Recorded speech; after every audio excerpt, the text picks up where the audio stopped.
To stay up to date with everything here at QCA, please subscribe to our channel and feel free to share our efforts and support our cause. Jazakumullahu khairan for watching. Assalamu alaikum wa rahmatullahi wa barakatuhu, and welcome to the first episode of Grasp Arabic in 10. Inshallah, in today's session, I'm joined by Salwa Sarwer. She'll actually be with me in all the sessions. And Salwa, why don't you tell the audience, what do I mean by you're going to be their voice? And assalamu alaikum. Walaikum salam wa rahmatullahi wa barakatuh. I'll be the student and I'll be asking questions on your behalf. I'll answer your questions as well in the comments if you have any questions after you finish watching the video. And I'll also be taking tests, I'm pretty sure. Yeah, I'll also be taking tests. Inshallah, they go well. Inshallah. So how long is the class going to be? Just 10 minutes. Just 10 minutes. So we don't have time to waste. We're going to get started with our first lesson. So here, without wasting any more time, let me share the screen. And we are going to start with our first lesson, Ad-Darsul Awwal. What's the meaning of Ad-Darsul Awwal? Lesson 1, right? So in lesson 1, we are going to learn about a specific word, which is called hadha. But before I get into the topic of hadha, there are a few things that I would like to talk about, all right? So, Salwa, what are the 3 kinds of words in English? Nouns, verbs, and particles, I guess. I guess? No, not I guess. For sure, I'm for sure. For sure, okay. So you have nouns, particles, and verbs. It's the same thing in Arabic, all right? We have nouns, particles, and verbs. And what we're going to do is we're going to start with the topic of nouns. When we say that there are only 3 kinds of words in Arabic, what it means is whenever I open a book in Arabic, right, or a mushaf like the Quran, and all the words that we see in there, they'll either be a noun or a verb or a particle. And what our job is to identify whether it's a noun, verb, or particle. So here, what you will see in the first few lessons is that the nouns are introduced. Slowly, they will bring in particles, and then they will bring in verbs, right? Nouns have certain properties, okay? And one of the properties is that of type. And what it means by type is noun will either be proper or common. What did I say, Salwa? Nouns can either be proper or common. Nouns can either be proper or common. Now, when I say proper, how do I know that a noun in Arabic is proper? And when I say common, how do I know that a noun in Arabic is common? Okay? A noun that comes with alif lam. What did I say, Salwa? A noun that comes with alif lam. Good. Its beginning is alif lam. For example, I'm going to write here. You can see my screen? Yeah. Okay. So here, this is alif lam, right? Al-baytu. Say it. Al-baytu. Al-baytu. Here. Okay, read it. Baytun. Baytun. What's the difference between the 2? The first one, al-baytu, has an alif lam in the beginning, and then baytun has a tanween at the end of it. Very good. Baytun has a tanween at the end. So this is what we call proper, okay? And this is what we call common. Simple. All right? The types of noun can be 2, are 2. One is proper and the other one is common. Proper can have different looks. One of the look is that it comes with alif lam. Make sense? Okay? So keep that in mind. What did I say? That's very important. Proper, one of the looks is? With alif lam. With alif lam. Is that the only kind of proper noun? No. No. So this is just one kind. There are 7 kinds, all right? So we've done 1. We're doing 1 here. And then what is this? What type is this? That's a common. That's a common. All right, so we got this, right? Now, if you look at this word over here, right? What does it say? Hadha. Hadha. What is the meaning of hadha? You should know this. This. This. Hadha means this.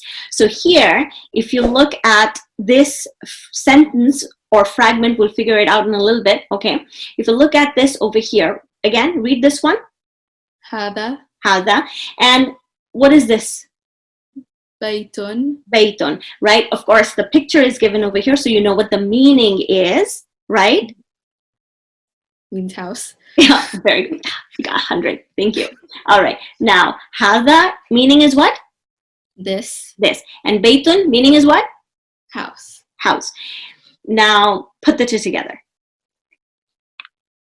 I mean, the obvious thing would be to just say this house, Okay. but it doesn't really sound like a sentence, so I'm going to assume it's this is a house. This is a house. Okay. So now I'm going to type here. Here. Okay. So if I say hada, all right, hada here. Okay, hada al-baytu, and then I have hada baytun. Okay. Now again, what is the difference between the two?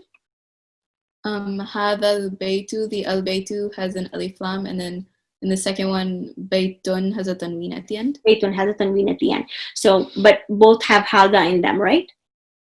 Mm-hmm. Okay. So when you have hada, since we're just learning about hada, when you have hada, and after hada is a noun that has alif lam, okay, the translation is going to be this house. This house. Okay.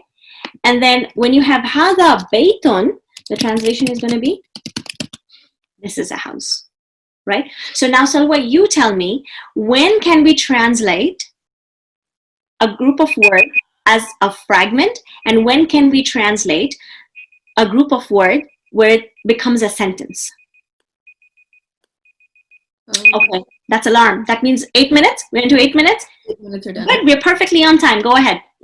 Okay, so when hada comes with a common word like baytun, we can translate it as a sentence. So this is a house. Okay. But then when it comes with a proper noun like al-baytu, it's just this house. This house, meaning it's just part of a sentence, right? So it's a fragment. We call it a fragment. So this is the rule that you want to take away from today's lesson. Hada, we're learning about hada in this lesson, right? So if hada comes with a noun that has alif lam, all right, the translation is going to be this house. If hada comes with a noun that has tanween, it's going to make a complete sentence, which is this is a house. Got it? Mm-hmm. Perfect. Okay, so before we wrap up today's lesson, let's complete this line. Hada masjidun. Go ahead and translate this one. Hada masjidun. This is a masjid. This is a masjid. Now, if you were to say this masjid, how will you say it? هذا المسجد. Very good. هذا المسجد. So I'm going to write it over here so audience can follow better. Okay. هذا المسجد. So if I want to say, make it a fragment, this is basically, I just add alif lam to it, right? Very good. Now move on. هذا باب. This is a door. This is a door, right? Now if I want to say this door, how will I say it? هذا الباب. Very good. هذا الباب. Excellent. Move on. Okay, we can do the second line. Go ahead. هذا كتاب. This is a book. This is a book, and then say this book. هذا الكتاب. هذا الكتاب. Very nice. Okay, and then move on to the next one. هذا قلم. This is a pen. This is a pen, and say this pen. هذا القلم. هذا القلم. Very good. Okay, and then last one. هذا مفتاح. This is a key. This is a key. All right, and then if I want to say this key. هذا المفتاح. هذا المفتاح. Very good. Okay, and the last three in the page, everyone's going to do it on their own. This is homework. Salwa's going to complete this, and inshallah, we're going to post the answers in the comment section. The key is going to be posted. Don't look at the key until you have done the exercise on your own. The last three, just go ahead and do it on your own, and that will be the lesson for today. So inshallah, in the next lesson, we're going to go ahead and we're going to learn, we're going to do some more practice, and then we're going to learn about some question particles, inshallah. So until we see you again, assalamu alaikum wa rahmatullahi wa barakatuhu. Salwa, say salam. Assalamu alaikum wa rahmatullahi wa barakatuh. Good. Yeah, adab. You have to maintain adab all the time. Say thank you. Thank you very much for watching and have a wonderful day. That's my girl. All right. See you everyone. Bye bye. Assalamu alaikum. Allah